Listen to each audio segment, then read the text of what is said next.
आज भारत की भूमि की सभी माताओं को सिंधारा दूज का बहुत बहुत बधाई।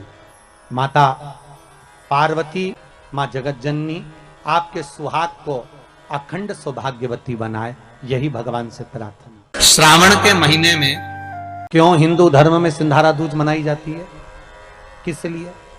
आज पूरे भारत की भूमि पर कई माताएं हाथ में मेहंदियां लगाती हैं, चूड़ियां पहनती हैं, सुंदर चुनरी पहनती हैं, मां पूजन करती हैं, माता का आराधना करती हैं। सिंधारा दूज, उसका कारण केवल इतना सा है, सिंधारा दूज का मतलब यह होता है कि चंचुला देवी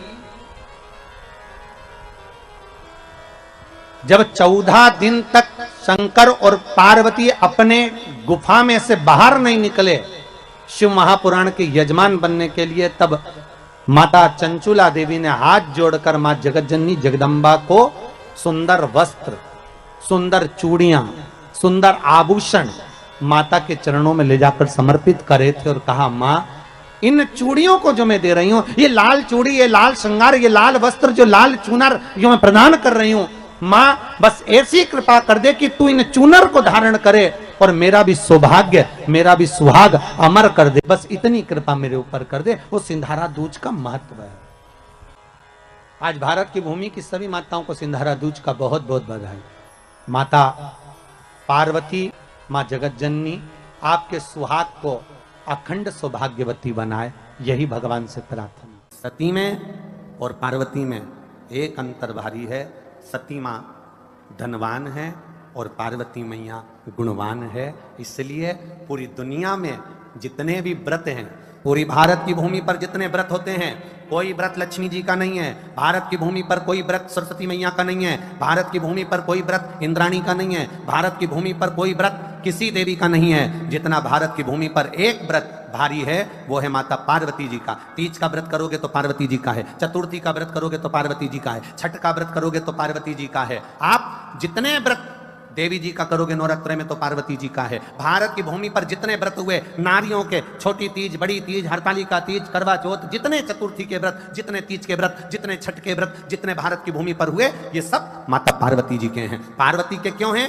क्योंकि धनवान और गुणवान में अंतर है। मां पार्वती गुणवान है, इसलिए माताएं उनके व्रत कर कर अपने अंदर भी वो गुण उत्पन्न करना चाहती हैं कि हम भी ऐसा तप करें, हम भी ऐसी साधना करें। हे माता पार्वती, जैसे आपका अखंड सौभाग्य है, हे मां जगत जननी हमारा भी मांग में अखंड सौभाग्य रहे। जैसे आपके चूड़े अमर हैं, हे मां हमारे हाथ में भी चूड़े अमर हो। हे मां जैसे आपके भाल की बिंदी अमर है, मां मेरे भाल की बिंदी भी अमर हो। हे मां जैसे आपके नैनों का सुरमा, बालों का गजरा अमर है, हे माता पार्वती हमारे भी नैनों का सुरमा और बालों का गजरा अमर कर देना। बस इतनी सी कृपा नारी माता पार्वती से मांगा करती है, मां पार्वती से चाहती है। सूचक वस्तुओं का जो दान करता है वो जीवन में कभी विधवा नहीं होता। महाराज वो 8 वस्तुएं बताई हैं। पहला कुमकुम, दूसरा पुष्प, चाहे लाल हो, चाहे सफेद हो, चाहे पीला हो, पुष्प कोई भी हो। तीसरे नंबर पर है चंदन, चौथे नंबर पर है तांबुल, पांचवें नंबर पर है काजल, छठे नंबर पर है ईख, क्या बोलते हैं यहां पर ईख को, क्या बोलते हैं, गन्ना, ईख। सातवें नंबर पर है लौंग, खाने वाली जो लौंग होती है, लौंग। और सातवें नंबर पर है, 8वें नंबर पर है जीरा। कहते हैं चैत्र महीने की तृतीया तिथि को बिना नमक का भोजन कर कर, सुबह बिना नमक का भोजन करें, एक समय फलाहार करें बिना नमक का, और तुला दान के बराबर एक पलड़े में अपन बैठकर 8 वस्तुएं तुला की रखकर जो दान दे देता है वो नारी कभी विधवा होकर नहीं जाती, 7 जन्म तक अखंड सौभाग्यवती रहती है। अखंड सौभाग्य कार्य करेंगे तो भी सौभाग्य की सामग्री देंगे। सौभाग्य की सामग्री का दान क्यों किया जाता है? सौभाग्य सूचक वस्तुओं का दान क्यों किया जाता है? सौभाग्य की वस्तुएं क्यों प्रदान करी जाती है, क्यों दी जाती है? उसका कारण क्या है? क्यों देते हैं? महाराज भारत की भूमि की सौभाग्यवती माताओं का एक मन की अभिलाषा रहती है, भारत की भूमि की माताओं की एक अभिलाषा रहती है कि जब उसके प्राण छूटे तो अखंड सौभाग्य धारण करके पति के कंधे पर और पुत्र के कंधे पर शमशान पर। ये भारत की भूमि की माताओं की सोच, उनके मन का संकल्प, उनके मन का भाव। और विदेश की माताओं का क्या संकल्प होता है? महाराज, भारत का एक संत विदेश गया और भारत के संत जब विदेश गए तो वहां पर एक मां, एक स्त्री पति की कब्र के पास में बैठकर पंखा कर रही थी। भारत के संत को बड़ा दुख हुआ, देखो हमारे यहाँ की माताएं तो पति के साथ सती हो जाती हैं, हमारे भारत की भूमि की माताएं तो पति के साथ सती हो जाती हैं, पर ये तो विदेश की माताएं तो भारत की माता से भी बढ़कर है कि पति मर गया, कब्र के अंदर है तो भी पंखा कर रही हैं। ये तो इनसे भी बड़ी है, भारत की माता से भी बड़ी ये विदेश की माता।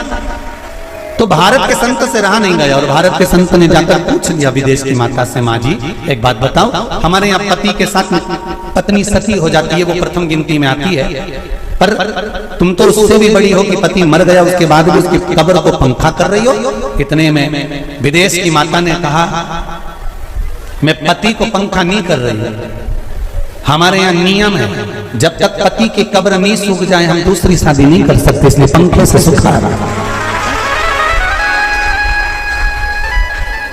इसलिए पंखे से सुखा रही नहीं। मेरे भारत की माताओं में और विदेश की माताओं में अंतर है साहब। मेरे भारत की माताएं अखंड सौभाग्य की वस्तुएं धारण कर कर अपने आप को गौरवान्वित महसूस करती हैं और विदेश की माताएं ये सब वस्तुएं उतार कर गौरवान्वित महसूस करती हैं।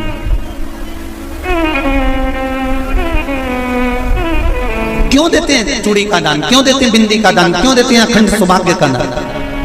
किस महाराज, मेरे हाथों में भर भर के चूड़ी रहे, मेरे हाथों में भर भर के चूड़ी और मैया कोई काम नहीं, मेरे मस्तक पे चमकती चूनर रहे, मेरे मस्तक पे चमकती चूनर रहे और मैया कोई काम नहीं,